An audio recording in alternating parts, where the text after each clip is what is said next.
Hello, College Success class. This is Mr. Lance coming to you again with a video. This is in your section 3 folder, and it has to do with habit number 2 from the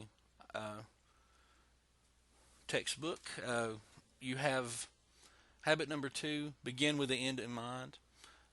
This habit number 2 information is going to be very important as you carry on through the course and through the book. So an effective college student will also pay close attention to habit number 2. You'll see on the first slide here, you have another picture of the model, the see, do, get model, and you have the two paradigms here that are included in the habit number 2. The first one is that the mental creation precedes the physical creation, meaning that first you visualize it before you attain it as a goal, and also the paradigm that you can make a difference. I can make a meaningful difference. That has to be before you can move on with that. That has to mean something to you. If it's not meaningful, and if you can't change the paradigm and shift it to where you can make this meaningful, then the action part is not going to really matter as much. So the do part of the see, do, get model for habit number 2, there are some examples here. Things that you do, like you do discover what matters most to you. You do write a personal mission statement. You do set meaningful and realistic goals, or maybe you do map out a plan for graduation from college or high school or whatever. So, and also there's a part about career. Begin with the resume in mind. What do you want your resume to look like, and then what do you do to make it look like that, and the results of that. Greater meaning and purpose, feeling like you have a place. Or something to move toward after that. Just feeling better about yourself, your self-worth, your accomplished goals. You can get the things that you worked for, and you get criteria for deciding what is or is not important. So this part of the 7 habits of the highly effective college student is, again, it's a private victory. It's something within yourself, between dependence and independence. You have a discussion forum where you will look at this diagram. It's in your book, in the textbook, page 106, where talent and passion and need and conscience meet. And we're going to focus that on a career sweet spot, and just to see, you might have talents that are not career talents. They're just talents. They might be out here, but the talents that meet with your passion would be in here in this Venn diagram. And if there's a need for that, then it could also meet in here. So if those 3 meet, and then your conscience, a part of it also, does it make you feel good to be able to do that? So there are some questions on the page in your book following the page that this diagram is on. It's on 106. So there's some questions on page 107 about each one of these 4 areas. And in your discussion, you have to pick one question from each of the areas and address it in your discussion, and then evaluate how that those 4 things tie together with your talent and passion and need for what you're wanting to do, and your conscience and how you feel about it, how those tie into your career sweet spot or not. So it just helps us to be happy if we can figure out things that we could align with those. And then if that's a principle that you have some sort of inner peace or centering in your career, then this might be one little tool that you can use to get that.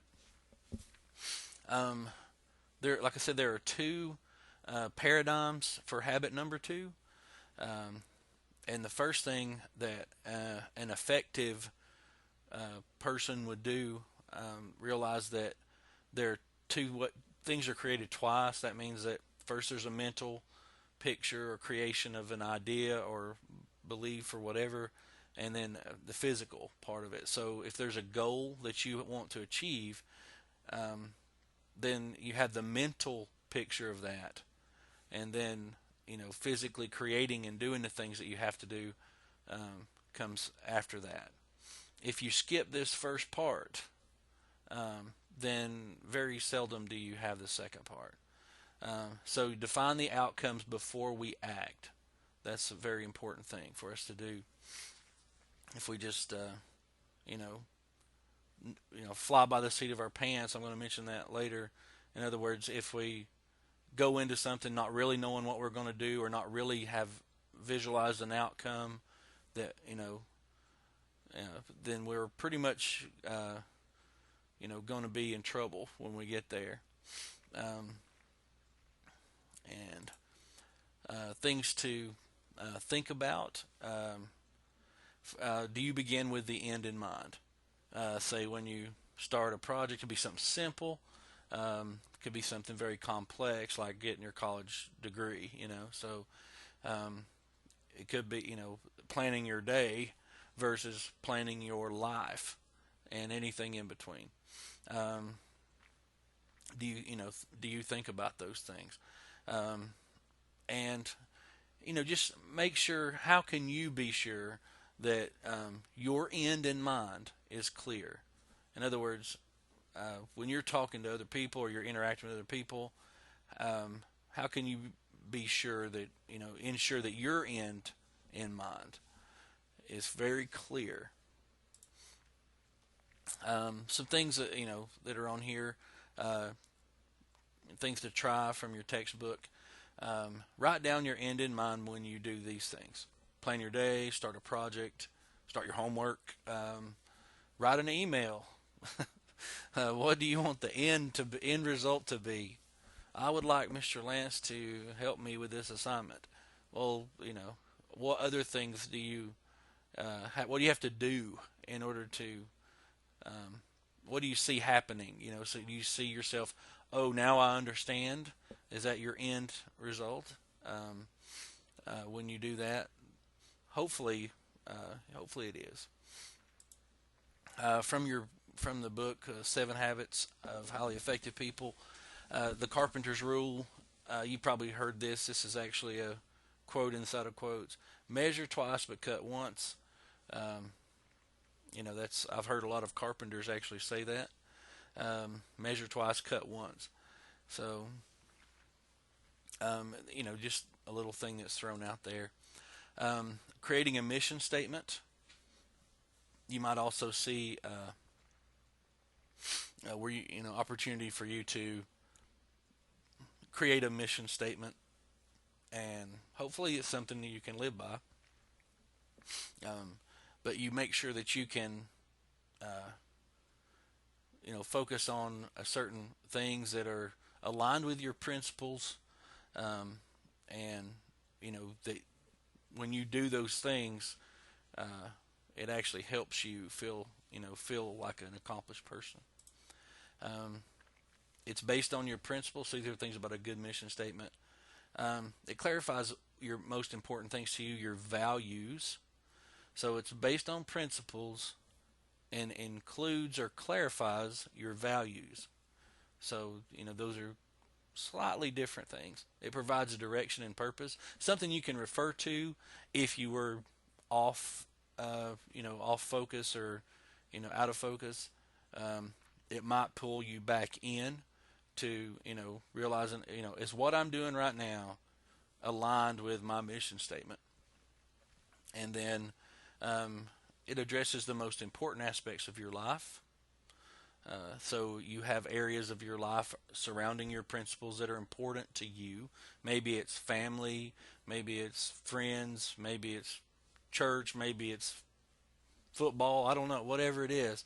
Um, those things that are important aspects of your life can be addressed by your principles and your values.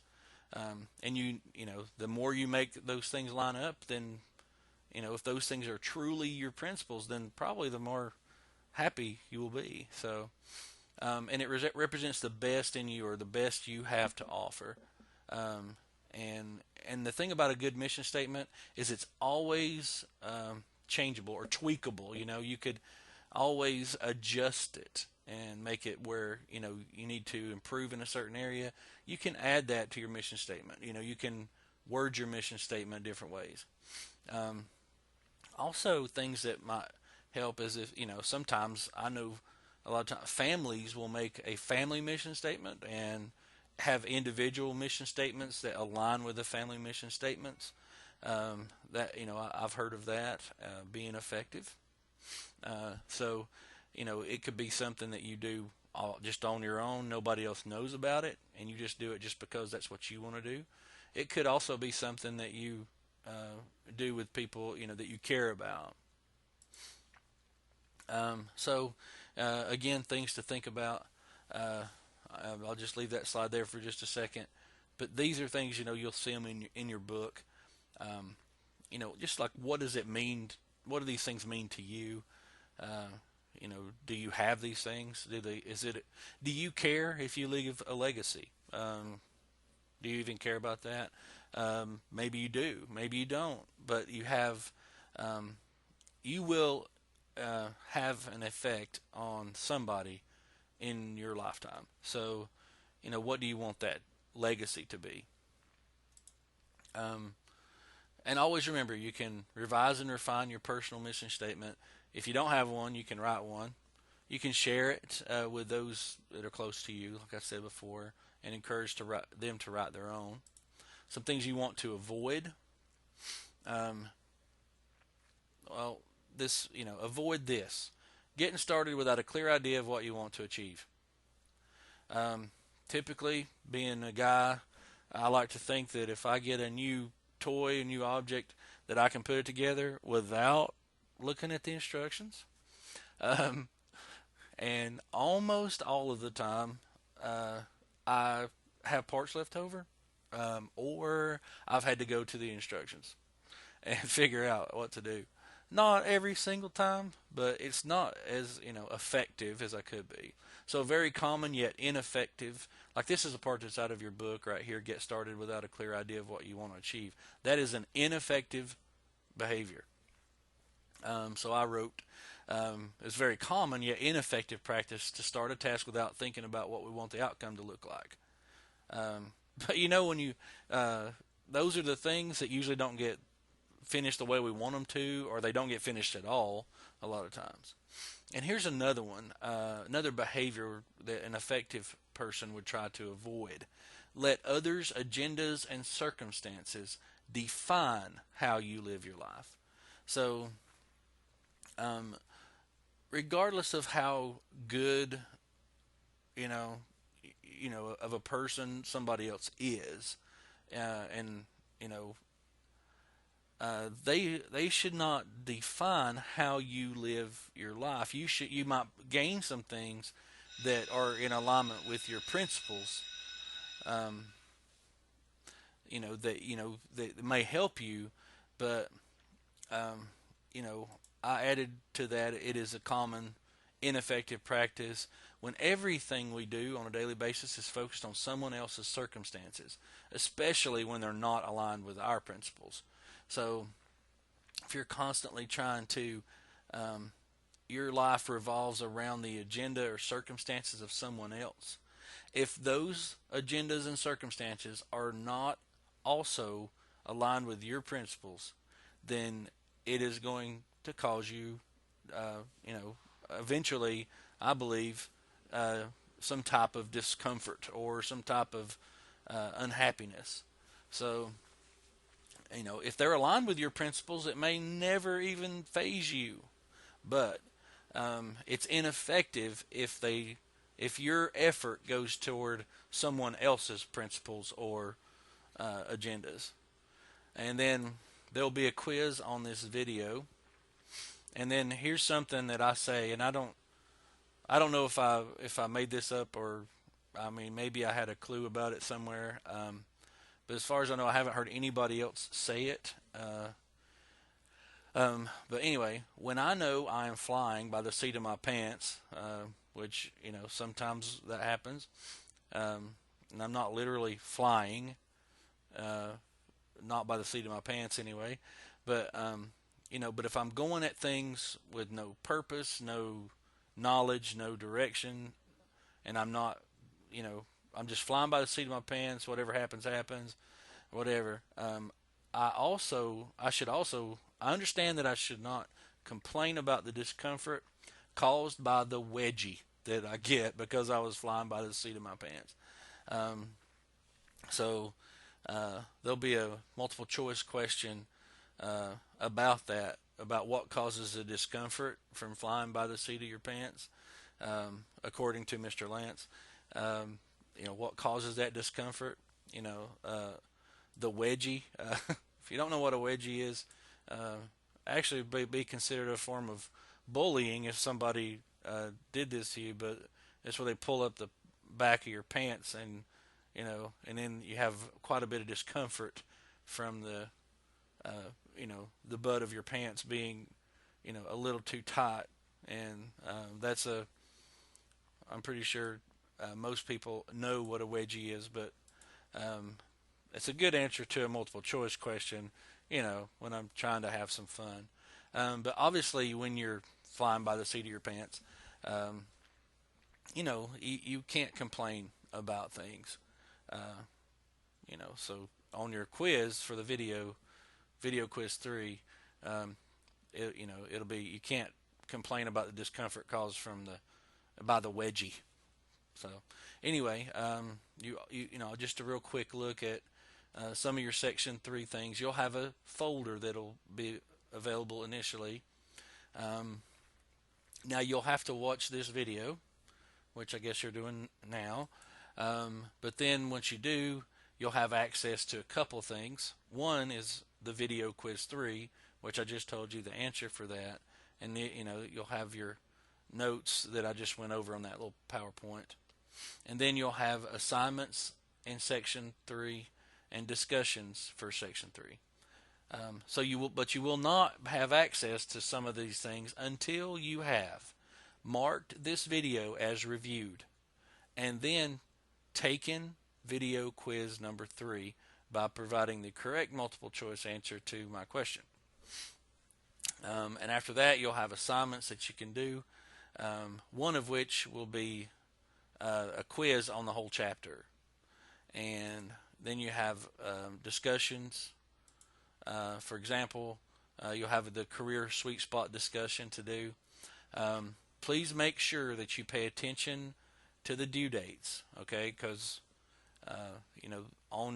I showed you how to do that in Section 2, how to do the make a little reminder on your Blackboard calendar for when to do your initial post. But the instructions are right here. Your initial thread before this date, and then your responses to the other students need to be by that date. So that'll be on any discussion board you have. That'll be right there. So that's what you're held accountable for.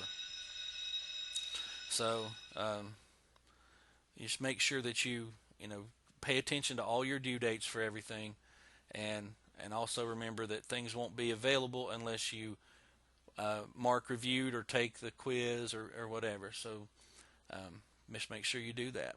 And I wish you the best of luck in Section 3.